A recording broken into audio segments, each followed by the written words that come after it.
Welcome to Alive and Well, the podcast for the new era of high achievers. You're done burning out, and you're ready to lead, work, and live in a rhythm that honors both your brilliance and your body. I'm your host, Michelle Grosser. I'm a trial attorney turned nervous system strategist, and I've lived the burnout story. I know what it's like to chase your goals at the expense of your well-being. And I also know it doesn't have to be that way.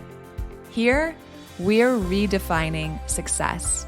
It's where productivity feels peaceful, boundaries feel like freedom, and energy comes from within. Each week, I'll share practical tools for nervous system regulation, time mastery, and somatic strategies so you can show up with clarity, calm, and confidence in every part of your life. Because you, my friend, were given a spirit of power, love, and a sound mind. So here's to life and living it fully. This is the path to feeling alive and well. Let's dive in. Hey friends, welcome to Alive and Well. Today on the show, I want to give you some hacks, some habits, some tips that can really help. One, protect your energy, but then second, protect you from burnout. I think sometimes the worst part of trying to manage stress and all the things that we have on our plate is trying to manage stress. Like we know we need to slow down, but it feels like we can't afford to do so, right? Where do we even start? The thought of self-care just feels like another thing to do oftentimes, at least for me. I'll speak for myself because it feels like my plate is already full. So today I've got some good news for you guys, some real talk. There are neuroscience-backed ways to help your nervous system recover from stress that don't require, an hour-long morning routine or for us to go away on this expensive wellness retreat. And you also have to make space for them because if we don't prioritize stress relief, our body will eventually force us to do so. Right? We experience stress probably every day. We have to have practices to discharge and release that stress from our body on the daily. So in today's episode, I want to go through 5 fairly simple, science-backed anti-burnout behaviors that you guys can start this week. And these habits are going to help you regulate your nervous system. They're going to help you feel more energized from the inside out. They're going to protect your bandwidth, and you're not going to have to overhaul your whole life to get started with them. So let's get into it. Before we do though, I want to talk a little bit about burnout itself, because I think sometimes we can say we're burned out or other people say they're burned out because they're tired. And tiredness, exhaustion, chronic fatigue are definitely signs and symptoms of burnout. But really, burnout is a nervous system that's stuck in a survival loop, right? Kind of stuck in that sympathetic activation without a chance to shift back to baseline stress level. So biologically, what happens? Burnout occurs when our stress response system in our body is activated again and again and again and again without a full recovery. And what happens is that creates what we call an allostatic load. But basically that just means like the cumulative wear and tear on our body when we're stuck in chronic stress, right? It's like when we talk about the mileage on a car, right? That's cumulative wear and tear over time. The same is true for our body. If we're in chronic stress and we don't get to the shop for a tune-up, right? There's cumulative wear and tear on our body and we don't have an opportunity to get tuned up and reset and come back to our baseline. Our brain starts to rewire us to expect stress if that's how we've been living. So our body is preparing for survival mode and just pushing through and doing it tired and all of those things instead of feeling like we're rested and restored and thriving. And that affects everything, you guys. It affects our mood. It affects our sleep. It affects our digestion, our hormones, how well we can focus, how well we connect with others, how we communicate, our relationships, right? How well we lead. So to interrupt burnout, It's not just that you need to like go take a nap or you need to relax, but we actually have to intentionally build in habits that help us discharge stress, right? That's different than just resting. We have to have habits that discharge stress. And that will in turn recalibrate our nervous system and then help us increase our capacity, increase our bandwidth over time, which is ultimately the goal for everyone I work with, right? I want to teach you how to increase your bandwidth so you can do more without being sent into a stress response, fight, flight, freeze, or fawn. Okay, let's jump in. So the first anti-burnout behavior is play and pleasure, play and fun as regulation tools. This is one of my favorite things to teach because so many women that I work with come to me, and when I ask them, like, what do you like to do for fun, right? What's fun for you? How do you play? They kind of look at me with this like, oh my gosh, it's been so long since I've done something fun for myself, just for the fact that it's fun, right? Just because it brings me joy. And play isn't just for kids, you guys. It's actually how our brain learns safety. So from a nervous system lens, from a polyvagal theory lens, play, being in a state of play, doing something that kind of lights us up and brings us joy, it actually combines two different nervous system states. So when we're playing, we have the sympathetic energy of the mobilization state, right? We're mobile. We're energized. Maybe we're in fun competition. We're engaged. And that's the other circuit that's activated, our social engagement circuit, that ventral vagal. So in other words, our body, when we're playing and doing stuff for fun, gets the movement and the activation that it needs without tipping into a stress response. And neuroscience is all over play, you guys. Dopamine, oxytocin, right? Two of our feel-good neurotransmitters spike when we're being playful, spike when we're doing something fun, spike when we're experiencing pleasure for the sake of pleasure, right? These different neurochemicals, they actually counteract cortisol. So if you're someone who knows that you tend to run on high cortisol, which is our stress hormone, dopamine and oxytocin, which are released when we're playing, counteract cortisol. And they increase your stress resilience. And for those of us who are doing all the things, which is probably everyone listening, you guys, play is often one of the first things to go when we're starting to feel stressed out or overwhelmed. And we start to tell ourselves these stories that I don't have time for that, right? Or play isn't productive or it's frivolous.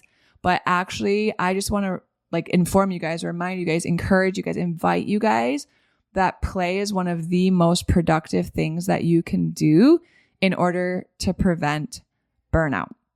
Now, don't overthink this. You don't have to go out and buy a whole thing to do something fun, right? What's something that you enjoy doing that just puts a smile on your face that you could lose yourself in for an hour or two? And you're like, man, the time just goes by so fast because I'm enjoying this so much, right? Maybe it's dancing, maybe it's painting, maybe it's playing Uno with your kids, maybe it's an instrument, maybe it's going outside and playing soccer or shooting hoops or baking or going on a walk and a hike or something in nature.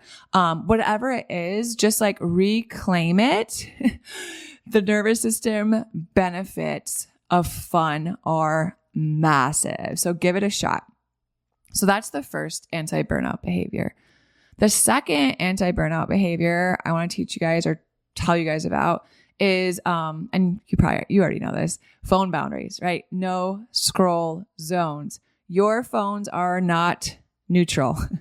Every notification, every ping, every swipe, every like, every scroll, right? All of those things activate our nervous system's orienting response. That's the part of our body that's designed to detect something that's new or a threat. When that's on, guys, we're in this constant vigilant state, right? Continuing to check the email, check this, did this come in? Did they approve this? Did they like this? Did they respond? It keeps us in this low grade sympathetic arousal and it fragments our attention. Dopamine, you guys hear about cheap dopamine. Our dopamine circuitry just gets hijacked when we're living like this, connected to our phones, right? Our brain gets gets addicted to all the stimulation, but it never gets truly satisfied because that isn't the type of dopamine we were created to experience all day long. And then attention fatigue sets in. And the studies or research even show that just being in the presence of our phone.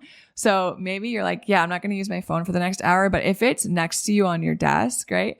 Or if it's like just within reach on your nightstand before you go to bed, just having your phone next to you can decrease your working memory and increase your cortisol because you're kind of in anticipation of what's going to come through. Or you're so focused on trying not to grab your phone that that's taking up a bunch of space also. So the anti-burnout move here is to create intentional no phone zones.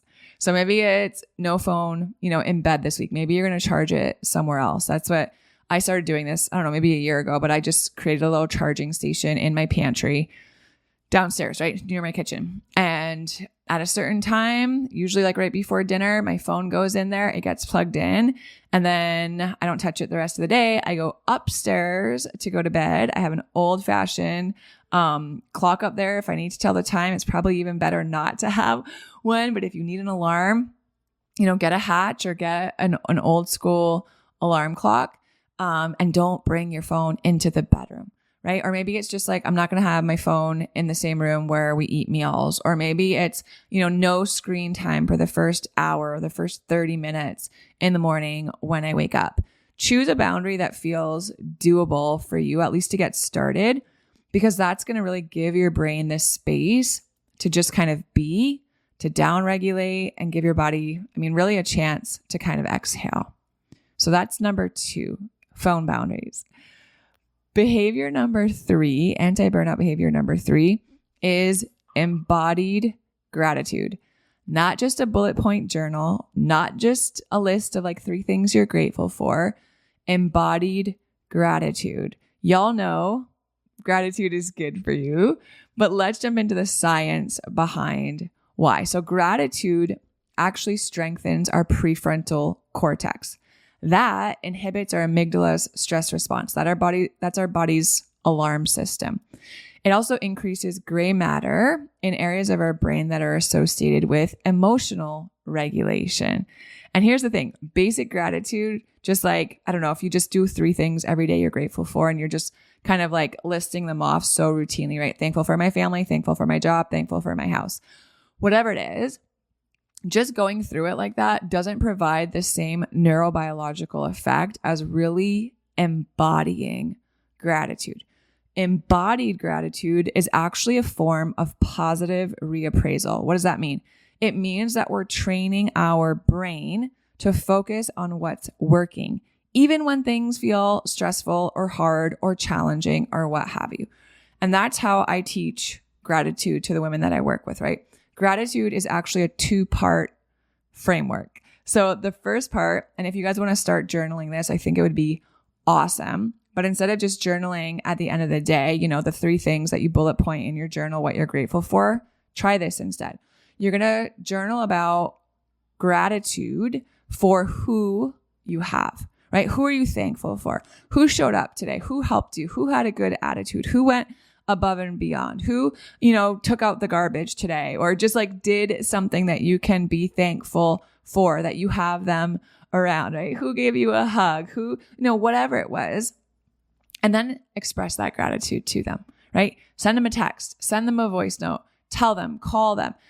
The studies, the science and the research show that expressing gratitude for other people increases our well-being for up to 3 months and really strengthens our social bonds, so our safety in our nervous system. So that's the first part, gratitude for who you have. And then the second part of the gratitude framework is gratitude for how things happen. At the end of the day, and I do this, I just reflect on one moment. Sometimes it's something really small. Sometimes it feels like a bigger thing. And I just journal about it for a minute. Not what happened, but how it happened, right? How am I grateful for how it happened? How am I grateful for what led to it? What contributed to it? What came together for it to happen, right? How do I feel now about it?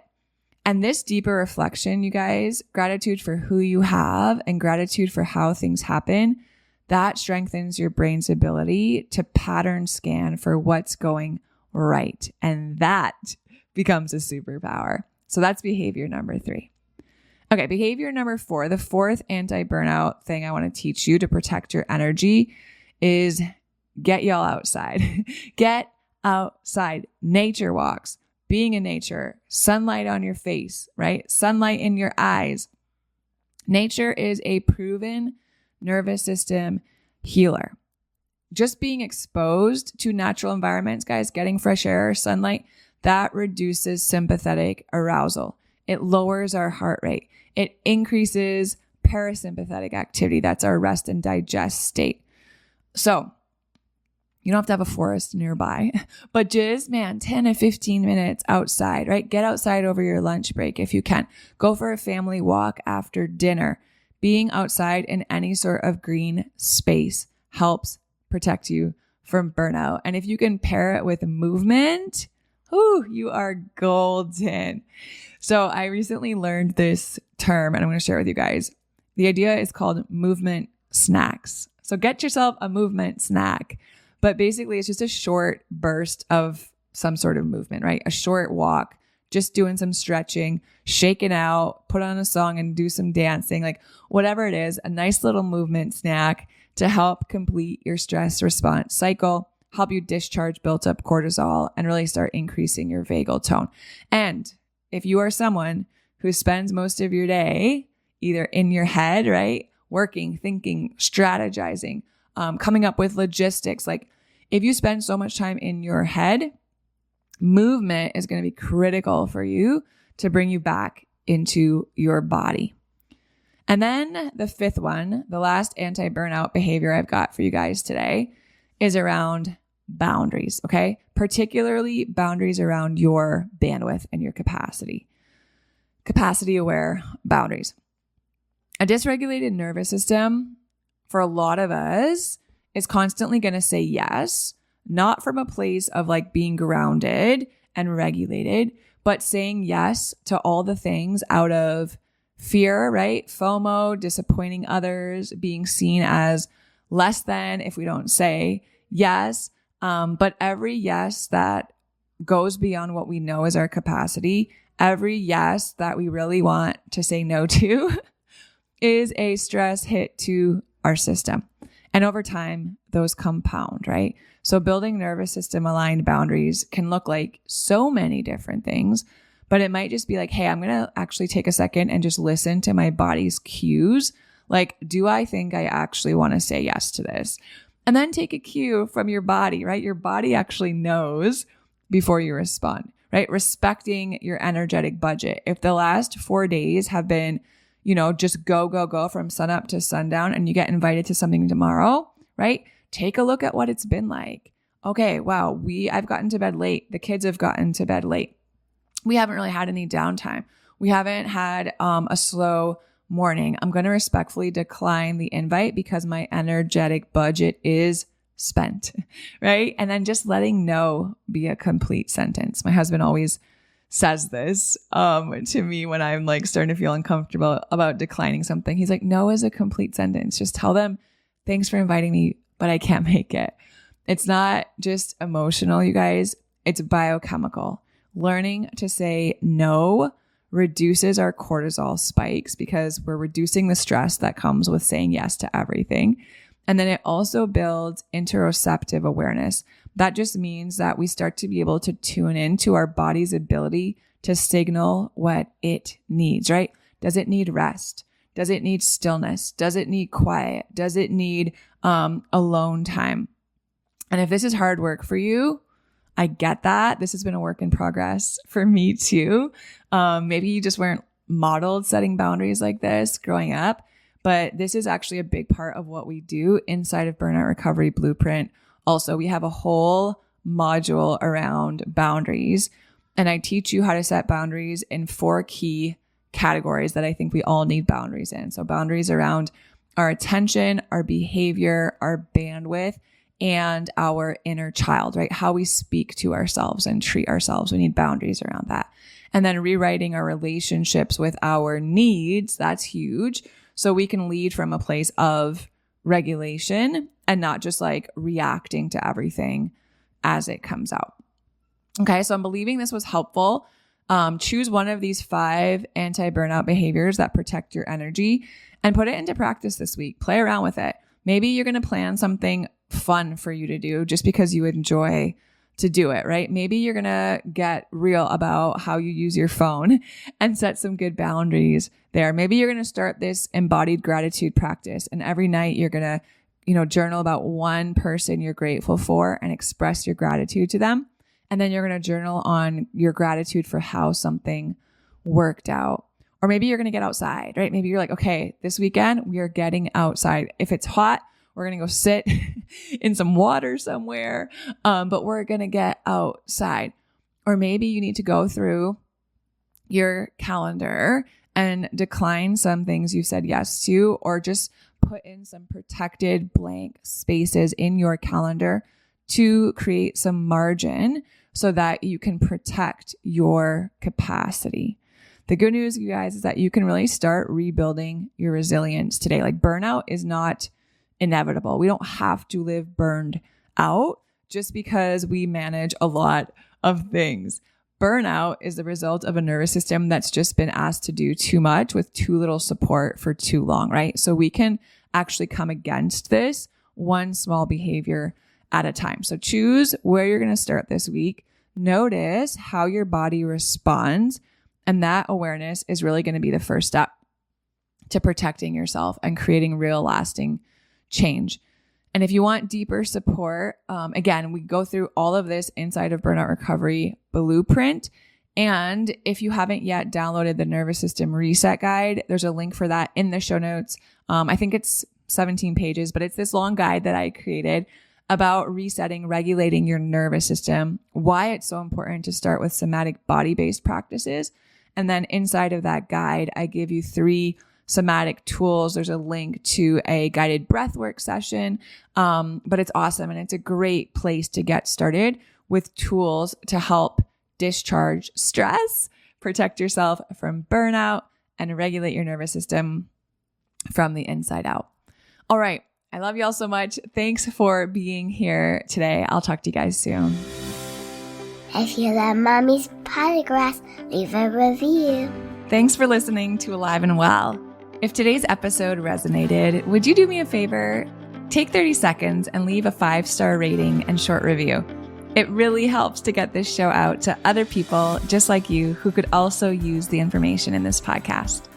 And if you're ready to take the next step in regulating your nervous system, download my free Nervous System Reset Guide. It's linked right in the show notes. Inside, you'll find simple, body-based practices to help you feel more clear, calm, and connected starting today. Make sure you're following the show so you don't miss out on what's coming next, because you were made to thrive. Fully alive, fully present, and fully well. I'll see you soon.